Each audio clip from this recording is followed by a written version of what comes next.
அனைவருக்கும் வணக்கம். தலைவர் தளபதி அவர்களின் தமிழக வெற்றி கழகத்தின் 2வது மாநில மாநாடானது வருகின்ற 21ஆம் தேதி நடைபெற இருக்கின்றது.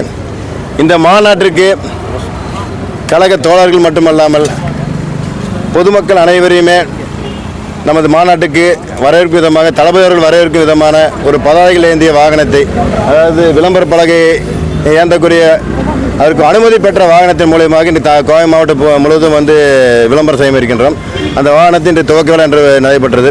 அது மட்டும் இல்லாமல் 2வது மாநில மாநாட்டுக்கு உண்டான பதாதைகளை தங்களுடைய ஆட்டோக்களில் தானாக முன்வந்து அவங்களே பொருத்தி கொண்ட ஆட்டோ ஓட்டுநர்கள் இன்று கோவை மாவட்டத்தில் நம்முடைய துடியலூர், வடவள்ளி மற்றும் சிவானந்த காலனி பகுதியை சேர்ந்த 60 ஆட்டோ ஓட்டுநர்களுக்கு சீருடை மற்றும் இனிப்புகள், அப்புறம் அவங்களுக்கு மரியாதை செலுத்தும் விதமாக சால்வை அணிந்து அவங்க மரியாதை செலுத்தும் நிகழ்ச்சி நடைபெற்றது. மிக சிறப்பாக நடைபெற்றது. இதற்கு ஒத்துழைப்பு கொடுத்த அனைத்து கழக தோழர்களுக்கும் நன்றி தெரிவித்துக் கொள்கின்றேன். இந்த மாநாட்டுக்கு அதாவது கோவை மாவட்டம் முழுவதும் பார்த்தீங்கன்னா கிட்டத்தட்ட ஒரு 300க்கும் மேற்பட்ட ஆட்டோக்களில் விளம்பர பாதைகளை ஏந்தி இன்றைக்கி அவங்களுடைய பணிகளை செஞ்சிட்டு இருக்கிறாங்க.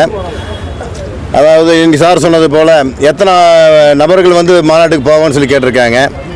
இன்னொன்று மற்ற கட்சிகளை போல் நாங்கள் யாருக்கும் பணம் கொடுத்து கூப்பிட்டு போகிறது கிடையாது.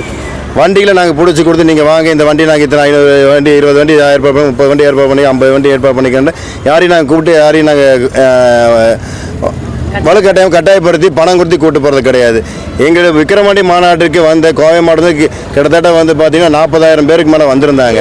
இவங்க 40,000 பேர் பார்த்தீங்கன்னா தானாக முன் அவங்களே வந்தவங்க தான். அவங்களே ஒரு 10 பேர் 50 பேர் கூட்டாக சேர்ந்து 20 பேர் சேரும்பொழுது ஒரு மினி வேன் எடுத்துக்கிட்டோம். 50 பேர் சேரும்போது ஒரு 50 பேர் சேரும்போது ஒரு பஸ் எடுத்துகிட்டு இப்போ கிளம்புனாங்க.